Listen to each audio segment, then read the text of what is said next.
ہمارے ساتھ موجود ہیں اعتزاز احسن صاحب. Thank you so much for being on the program. Aitzaz Ahsan صاحب, کیا نظر آ رہا ہے آپ کو ایک اور وکلا تحریک چلنے جا رہی ہے؟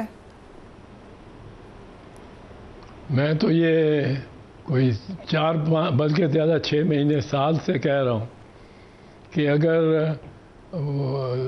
محسوس ہوا وکلاء کو کہ ججز کے ساتھ زیادتی ہو رہی ہے اور کوئی ایسے قوانین بنائے جا رہے ہیں جن سے ان کے ونگز کلپ کرنے یا ان پہ کنٹرول کرنے کی کوشش ہوگی تو وکلاء کی تحریک وکلاء ضرور اٹھیں گے. یہ تو میں کہہ رہا ہوں. وکلاء اس معاملے میں اب بڑے کلیئر ہیڈڈ ہیں. رائٹ, لیکن جو بار کاؤنسلز ہیں ان میں ایک قسم کی تقسیم نظر آتی ہے. پچھلی دفعہ بھی تقسیم تھی یا آپ کے خیال سے ریلیٹیولی زیادہ یونٹی تھی؟ نہیں, تقسیم میرے وقت میں تو بہت زیادہ تقسیم تھی. کو جج جو بڑی 3 قسم کی تقسیم تھی. ایک وہ جج جن کو وہ chief executive and martial law administrator نے نکال دیا بالکل ہی, جن میں افتخار محمد چودھری سب سے اوپر تھے. دوسرے وہ جج جن کو انہوں نے نکال دیا پر بعد میں لے لیا, حلف لے کے ایک نیا حلف جس حلف کے ہم خلاف تھے. اور تیسرے وہ جج جن کو انہوں نے بھرتی ہی کیا پہلے ججز کے خلاف ایک کرنے کا ایک پی سی او پروویژنل کانسٹیٹیوشن آرڈر لانے کے بعد, اور پی سی او کے تحت ہی ان کو حلف دیا. اب ان تینوں کے آپس میں انٹرسٹ ایک دوسرے کے مخالف تھے, بٹ ہم تھے ود دی ججز ہو ہیڈ بین آؤسٹیڈ, اور جو آخر دم تک چیف جسٹس کی بحالی تک وہ ہمارے ساتھ رہے. اور کچھ تھے بیچ میں سے ستارے ڈوب بھی گئے تھے, پر لیکن جو آخر دم تک یعنی 16 مارچ 2009 تک ہمارے ساتھ رہے, جس دن اعلان کیا یوسف رضا گیلانی صاحب نے, وزیر اعظم پاکستان نے, کہ ججز کو بحال کیا جا رہا ہے, اس دن تک کا جو ہمارے ساتھ تھے وہ ورسٹ کیٹیگری تھی ان کی ایسٹیمیشن میں. سو آپ کہہ رہے ہیں کہ ڈویژن تو اس وقت بھی بہت تھی. So it really doesn't matter اگر کوئی تحریک چلنی ہو. ہم نے دیکھا بلوچستان بار کی طرف سے سخت پریس ریلیز جاری ہوئی ہے, اس میں ترمیم سے متعلق مذمت بھی کی گئی, اور chief justice of Pakistan and we know ان کا تعلق بلوچستان سے ہے, ان کو کہا گیا کہ وہ ذاتی مفاد کے لیے سپریم کورٹ کو تباہ کر رہے ہیں. کس قسم کی ایک لیگیسی اب ہمیں بنتی ہوئی نظر آ رہی ہے جسٹس قاضی فائز عیسیٰ کی, کنسیڈرنگ کہ آپ نے ان کا کریئر تھرو آؤٹ دیکھا ہے؟ قاضی صاحب کی بڑی پرومسنگ لیگیسی تھی, اور قاضی صاحب نے 1-2 فیصلے جو کیے تھے وہ بڑے معروف ہوئے. تلور کے بارے میں he resisted pressure from foreign powers and foreign elements, governments, official government. پھر جو انہوں نے فیصلہ فیض آباد دھرنے پہ دیا, اور جس میں انہوں نے ہی نیمز, پھر انہوں نے ملٹری کورٹس پہ جو ان کا ویو ہے وہ تو ویو ہے کہ آپ آئین میں ترمیم کر کے بھی آپ ملٹری کورٹس کا جواز مہیا نہیں کر سکتے. یہ قاضی صاحب کا ویو ہے. اب اسی وجہ سے قاضی صاحب شاید وہ کیس نہیں لگا رہے کہ ریٹائرمنٹ کے بعد pass the burden on to the next chief justice. اور بٹ وہ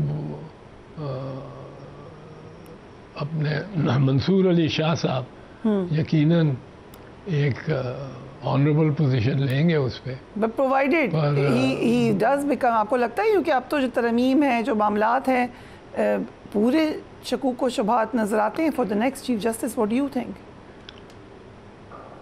نہیں, میرا خیال ہے یہ ترمیم تو ختم ہو گئی. اس کی وجہ میں تو وہ ڈھونڈنا چاہتا ہوں اس افلاطون کو جس نے گورنمنٹ کو یہ مشورہ دیا کہ یہ سمجھ لو کہ وہ اکثریت میں تھی گورنمنٹ، پر یہ مشورہ دیا کہ 2 کی اکثریت ہماری بنتی ہے 2 ممبرز کی، تو اس لیے 224 کی بجائے ہمارے پاس 226 ہیں، تو ہمیں آئینی ترمیم لے آنی چاہیے۔ اتنی اسمال سلم میجورٹی پہ ایک کنٹینشس لیجسلیشن کو آپ نہیں لاتے، یہ تو بڑی احتیاط کی بات ہے، ڈیفیٹ ہو جائے۔ یہ کوئی سیاح بھی ہے گورنمنٹ میں، کوئی شعوری طور پہ باشعور بھی ہے جس نے کہا کہ اس سے نکلو اس وقت، بجائے یہ کہ ووٹ کراؤ اور ڈیفیٹ ہو۔ پھر یہ ایک لائن بیچ میں لی انہوں نے، جو اعظم نذیر تارڑ نے جس کو پروپاؤنڈ کیا، کہ ایک کوشش انہوں نے آخری کی کہ اگر اپوزیشن جو ہے اس کو انہوں نے کوشش کی منانے کی کہ یہ بڑی اچھی ترامیم ہے، آپ بھی شامل ہو جائیں، یعنی کاؤنٹ ہمارا کم ہے پر آپ شامل ہو جائیں تو ہم پاس کر دیں گے۔ وہ اپوزیشن کیوں شامل ہونے والی تھی؟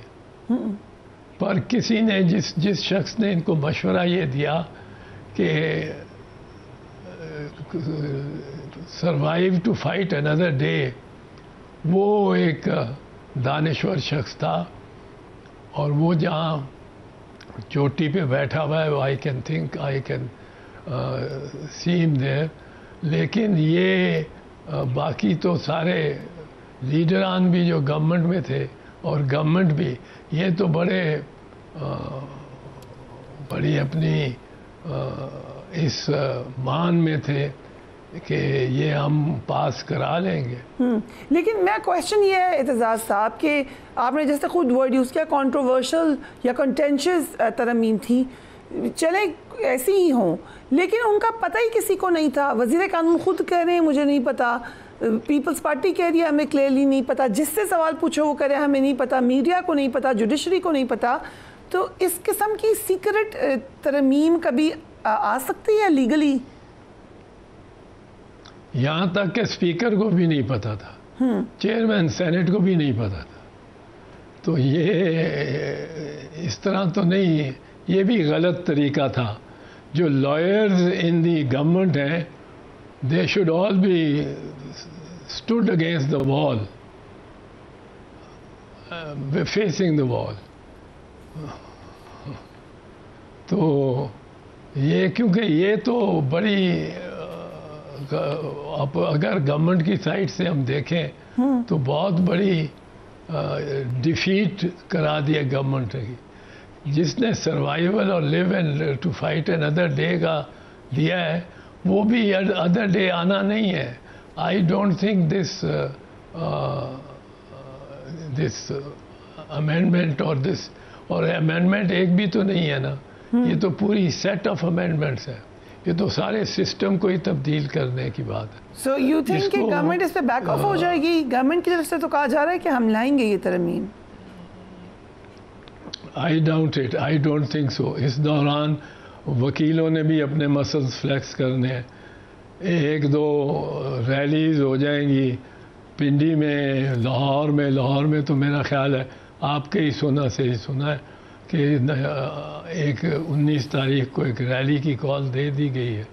تو وہ جب یہ ایک اپوزیشن سامنے سڑکوں پہ بھی آ جائے گی اور میجورٹی بھی بڑی سلم ہوگی 2 کی، تو مولانا فضل الرحمان تو شاید ان سے ملاقات بھی نہ کریں شریف برادران سے اس وقت۔ مولانا فضل الرحمان کے رول کو کیسے دیکھتے ہیں آپ؟ How do you think he played? نہیں، مولانا فضل الرحمان اپنی کنسٹیچوئنسی کو دیکھتے ہیں، اور ان کو پتہ ہے کہ یہ کنسٹیچوئنسی جو میری ہے وہ اس وقت اس پہ ایک بہت بڑا چیلنج ہے ان کی کنسٹیچوئنسی کو، وہ عمران خان کا ہے، پرٹیکولرلی ان خیبر۔ وہ خیبر کی پالیٹکس کرتے ہیں۔ اب وہ خیبر کی پالیٹکس میں تو آپ اس وقت ججز کی اور اس قسم کی ترامیم نہیں لا سکتے، جہاں وہ اس کو کتنا بھی غلط کہا جائے کہ بول رہا ہے، پر وہ علی امین گنڈا پور ایک لائن لے رہا ہے بڑی اسٹرانگ اور بڑی واضح طور پہ، تو وہاں سے اب پالیٹکس جو ہے خیبر پختونخوا کی وہ ایک اور آربٹ میں چلی گئی ہے.